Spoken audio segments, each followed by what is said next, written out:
What's up everybody? It's me and Bob here, and we're going to teach you about value and shading today. So go ahead and grab a pencil and a piece of paper or a sketchbook, and let's get started. Alright everybody, today we are talking about the element of art, value. Value is the degree of lightness or darkness of a color. So we're going to start by making a value scale. And to make my value scale, I'm making 1 inch by 1 inch squares, all in a row. And I'm doing this by freehanding it. But if you like for your practice to look more perfect, then you're welcome to use a ruler. 5 and 6. So you want 6 boxes all right next to each other. And we're doing this value scale because it's a great way to practice how to shade in your artwork. If you want your artwork to look realistic, if you want to give depth to your artwork, then you have to learn how to shade. And the first step of learning how to shade is learning how to apply different values. So what we're going to do is we're going to go from dark to light.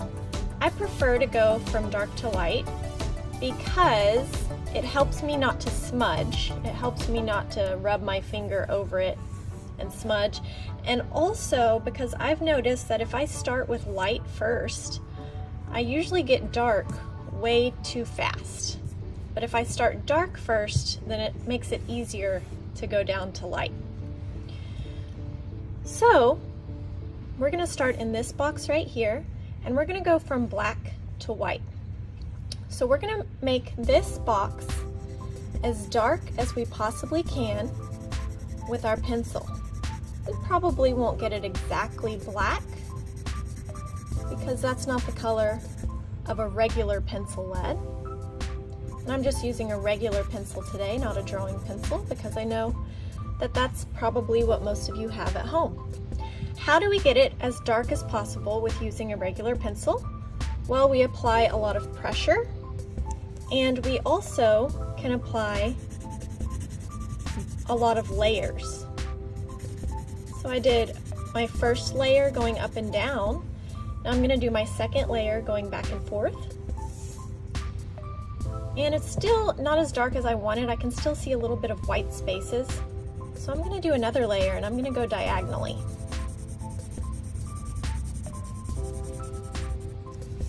One more layer diagonally the other way. And at this point, it should start to look pretty dark.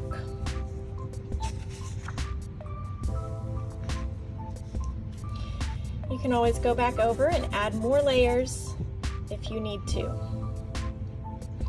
All right, let's move on to the second darkest value, which will be our darkest value of gray. So for this one, I'm still applying a lot of pressure.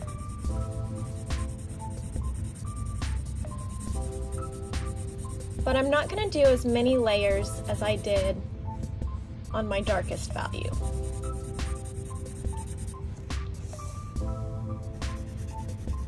I'm going to go and do one more layer back and forth. And I think that looks pretty dark, but it's still just a shade lighter than this one. All right, let's move on and let's see if we can make a value that is just a little bit lighter than this one. Remember, to make a value lighter, you're going to apply less pressure with your pencil. You might even start holding your pencil a little farther away from the lead each time. Sometimes it helps to hold your pencil really close when you're doing a dark value, and then hold it farther away when you're doing a light value. Sometimes I even hold my pencil like this when I'm doing a really light value. For this one, I'm not applying very much pressure at all. I'm just letting the weight of gravity apply the lead. but I am going to go ahead and do 2 layers.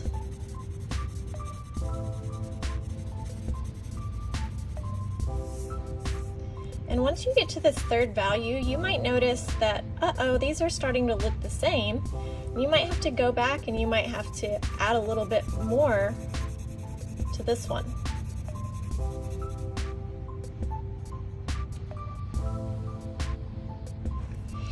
All right, let's move on to value number 4.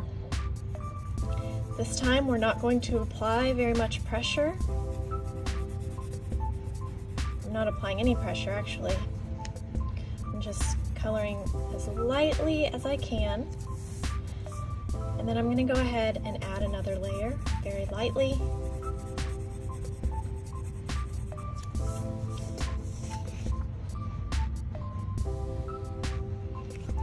And then we have our last value of gray right here. We're going to leave this one white. So for our last value, you're not going to apply much pressure at all. You're going to try to keep the weight of gravity from pushing your lead down too hard. And this value of gray should look very, very light, almost white. All right, and that is an example of a value scale.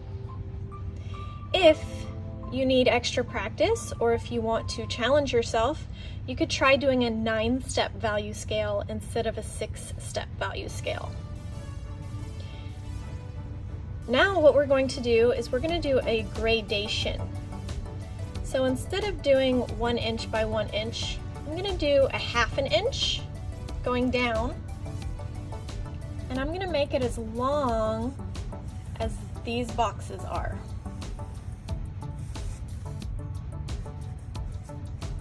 Again, I'm just sketching mine out free-handedly, and I'm making mistakes, but if you want to use a ruler, then you're welcome to. So with a value scale, the values change drastically, and you can tell where they start and stop.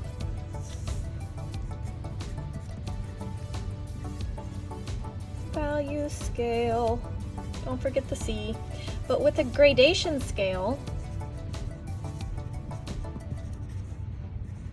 the colors, the values are going to change gradually. So they're going to blend into each other. So let's see if we can add the same values that we have up here, down here, but instead of changing drastically each time, let's see if we can blend them into each other. So I'm going to start with this darkest value on the end of my gradation scale. I'm applying a lot of pressure, I'm applying a couple layers, and then when I want to start blending it into the next value, I'm going to make sure I'm going back and forth with my pencil. If you're going up and down, it's going to make more of a stark contrast between values. But if you go back and forth, it makes blending a little bit easier.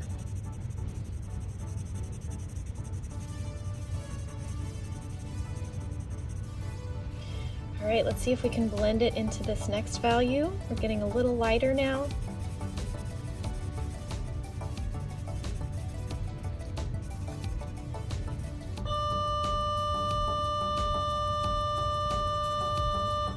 Don't mind that, it's just the school bell.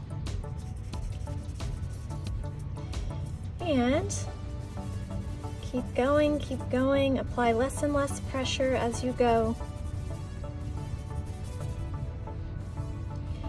And now I'm moving on to my lightest value of gray. So I'm not pressing down very much. And then when you get to the end, you're just going to leave it white. Now, I did that pretty quickly, and I could probably go back and blend a little bit better. But I also have a trick for you. If you want your gradation scale to be blended a little bit more seamlessly, you can grab a blending tool at home, There's two at-home blending tools that work really well if you don't have an official artist blending stub. You can use a Q-tip, and you can also use a tissue wrapped around your finger like so, and that's what I'm going to be using today. We don't want to use our fingers to blend because our fingers have oil, and that can affect your gradation scale in a negative way. So instead, I'm going to wrap the tissue around my finger, and I'm going to start on the lightest side, because if I start down here, I'm going to carry some of that color over to the light values, and I don't want the dark values mixing in down here, because then it's going to mess up my gradation scale. So I'm going to start on the light side, and I'm just blending with tiny little circles. You can blend back and forth or with tiny circles. Then I'm moving up my scale, and that may help. If you want to go back down, you need to find a new place on your tissue to wrap around, and that may help to make your gradation scale look a little bit smoother and make the transition a little bit more seamless. Once you have your value and gradation scales looking how you want them, make sure you keep this space open and free so that we can use all of this space next time for more value practice.